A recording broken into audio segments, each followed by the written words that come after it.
అనకాపల్లిలో శుభప్రదం shopping mall. సినీ నటులు మానస వారణాసి మరియు శ్రీదేవి చేతుల మీదుగా గ్రాండ్ ఓపెనింగ్.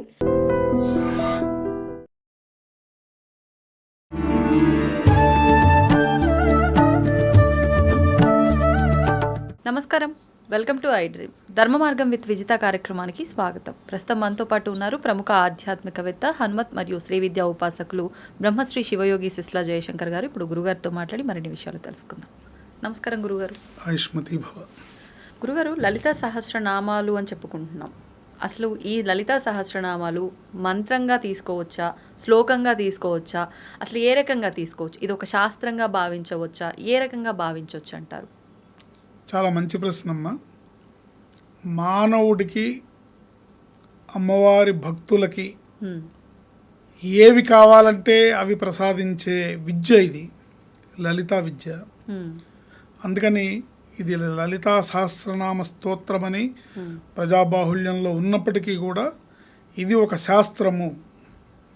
ఈ శాస్త్రాన్ని నేర్చుకుంటే మనం జీవితంలో, సంసార జీవనంలో ఈ సంసార సాగరాన్ని సునాయాసంగా మనం దాటగలుగుతాము, మనం తీరాన్ని చేరగలుగుతాము. కాబట్టి ఇది ఒక శాస్త్రం, అమ్మవారికి సంబంధించిన శాస్త్రం. ఓకే, అంటే మన జీవితాన్ని సునాయాసంగా ముందుకు తీసుకెళ్లే ఒక మార్గం శాస్త్ర రూపంలో. ఇప్పుడు సైన్స్ అంటాం. సైన్స్ అంటే ఏంటి? సామాన్య శాస్త్రం. సైన్స్ దేనికి సంబంధించింది? ఒక విషయాన్ని, టెక్నాలజీని ఇంప్లిమెంట్ చేస్తారు. అట్లాగే మానవ జీవితం, సంసార జీవితంలో మనకున్న ఈతి బాధలు, మన కర్మఫలము, ఏవైతే మన జీవనాన్ని కొనసాగించాలో వీటన్నిటినీ, ఈ సంసార సాగరాన్ని ఈదటానికి, ప్రశాంతంగా జీవన గమనాన్ని ఈ సాగరాన్ని ఈదుతూ మనం తీరాన్ని చేరుకొని చివరికి అమ్మవారి సన్నిధికి చేరి అమ్మవారిలో ఐక్యమైపోవడానికి ఒక గొప్ప శాస్త్రము శ్రీ లలితా సహస్రనామ స్తోత్రం. అసలు ఈ లలితా సహస్రనామ స్తోత్రం ఎలా ఆవిష్కరించబడింది, ఎక్కడ ఆవిష్కరించబడింది అంటే ఏం చెప్పొచ్చు? ఈ లలితా సహస్రనామ స్తోత్రం మొట్టమొదటగా చింతామణి గృహంలో అమ్మవారి సభలో, పూర్తి దేవత, సర్వదేవీ దేవతల యొక్క సభలో అమ్మవారు ఉన్నప్పుడు చింతామణి గృహంలో ఆవిష్కరింపబడింది. చింతామణి గృహాంతస్థ శ్రీమన్నగర నాయికాయై నమః అని అమ్మవారికి నామం. చింతామణి గృహంలో ఆమె శ్రీనగరానికి ఆవిడ నాయిక. చింతామణి గృహాంతస్థ శ్రీమన్నగర నాయికాయై నమః అక్కడ ఆవిష్కరింపబడింది. శ్రీమాత, శ్రీ మహారాజ్ఞి, శ్రీమత్ సింహాసనేశ్వరి. ఆ సింహాసనంలో ఆవిడ పరమేశ్వరిగా సర్వదేవతల కొలువై ఉండగా ఇది జరిగింది. గురుగారు, వేదాల గురించి చాలా గొప్పగా మాట్లాడుకుంటూ ఉంటాం. మరి లలితని గురించి మాట్లాడుకున్నా కూడా రెండు సమానమే అనిపిస్తుంది నాకు వింటుంటే మాత్రం. అసలు వేదానికి లలితా సహస్రనామాలకి మధ్య సారూప్యత ఏంటి? రెండు కూడా అపౌరుషేయములు. అంటే గురుగారు, అపౌరుషేయములు అంటే ఇవి ఎవరో రాసినవో, ఎవరో చెప్పినవో కాదు. వేదాలేమో సాక్షాత్తు పరమేశ్వరుని డమరుగం నుంచి, దక్షిణామూర్తి స్వరూపంలో ఆయన చిన్ముద్ర నుంచి సనక సనందనాది మహర్షులకి అందినాయి. అవి వేదాలు. అవి ఎవరో నోటితో చెప్పినవి కాదు, ఎవరో రచించినవి కాదు. అట్లాగే లలితా సహస్రనామ స్తోత్రం కూడా అమ్మవారి తేజోమయ రూపాలైన వసిన్యాది వాగ్దేవతల కిరణాల రూపంలో వెలువడింది. కాబట్టి ఇది కూడా అపౌరుషేయములు. అంటే ఇది ఎవరో రాసిందో, ఎవరో చెప్పిందో కాదు. సాక్షాత్తు అమ్మవారి అనుగ్రహంతో, వేదాలేమో పరమేశ్వరుని అనుగ్రహంతో వచ్చింది. లలితా సహస్రనామ స్తోత్రం అమ్మవారి అనుగ్రహంతో వచ్చింది.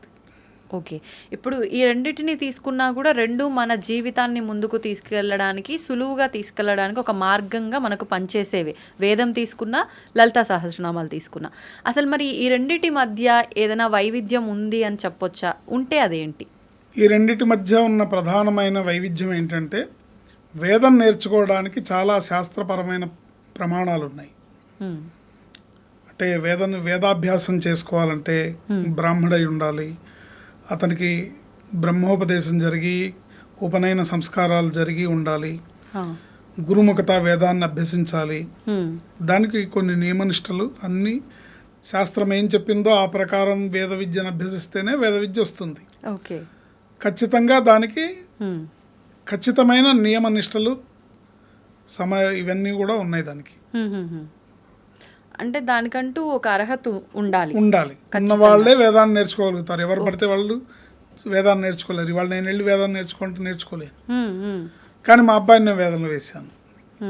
సో చిన్నప్పటి నుంచి అంటే అది ఉపనయన సంస్కారాలు మొదలుపెట్టినప్పటి నుంచే ముందుగానే నిర్ణయించుకొని వీడి జీవితం వేదంలోకి వెళ్ళాలి కాబట్టి ఆ వేదంలోనే వేయాలని చెప్పి అప్పటి నుంచి మొదలు పెట్టాల్సిన విద్య వేద విద్య. అంటే వయస్సుతో కూడా వయసు 10 సంవత్సరాలు 10-12 సంవత్సరాల విద్యది.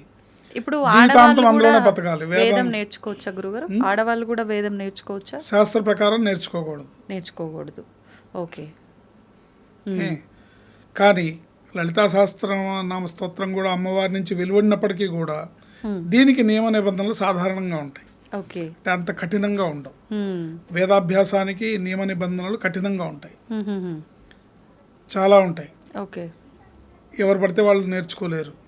దానికి కావాల్సిన అర్హతను సంపాదించుకున్నప్పుడే నేర్చుకోగలుగుతారు. అవి కూడా అన్ని రకాల నియమ నిష్ఠలతో కూడుకొని ఆ విద్యను అభ్యసిస్తేనే ఆ విద్య అబ్బుతుంది. కానీ లలితా సహస్రనామం విషయం వచ్చేటప్పటికీ ఇది అమ్మవారి అనుగ్రహంతో మనకు లభించినప్పటికీ కూడా నియమాలు సాధారణంగానే ఉంటాయి. అంటే కాస్త శుచి శుభ్రతతో స్నానం చేసి ఎవరైనా చదువుకోవచ్చు. ఓకే. అంటే ఒక జ్ఞానము అందరికీ అందాలి అని అంటే అది ఈ రూపంలో అందకపోయేసరికి ఇంకో రూపంలో మళ్ళీ దేవతలే మనకు అందిస్తున్నారు అనుకోవచ్చు ఒక రకంగా. అలా అందిందే మనకి లలిత సహస్రనామాలు. ధన్యవాదాలు గురుగారు. And for more videos, Please subscribe to iDream. Please subscribe to iDream. Please subscribe iDream. And please subscribe to iDream. For more videos, subscribe to iDream. please like, share and subscribe to the channel. Congratulations, iDream. Subscribe to iDream. Subscribe to iDream. So subscribe to iDream Media. iDream team andarki huge congratulations. Please subscribe iDream Media. Please subscribe to iDream. Subscribe iDream. Please subscribe to iDream. iDream అంటే నా కళల ఛానల్ను subscribe చేసుకున్న నోరు తిరుగుతలేదు, మీరైతే గంట గుర్తు కొట్టండి. For more such videos, please subscribe to iDream. Subscribe to iDream. Please subscribe to iDream. Please subscribe iDream Media. Please do subscribe to iDream. Please subscribe to iDream Media. For best entertainment and information, please subscribe iDream. And don't forget to subscribe to iDream.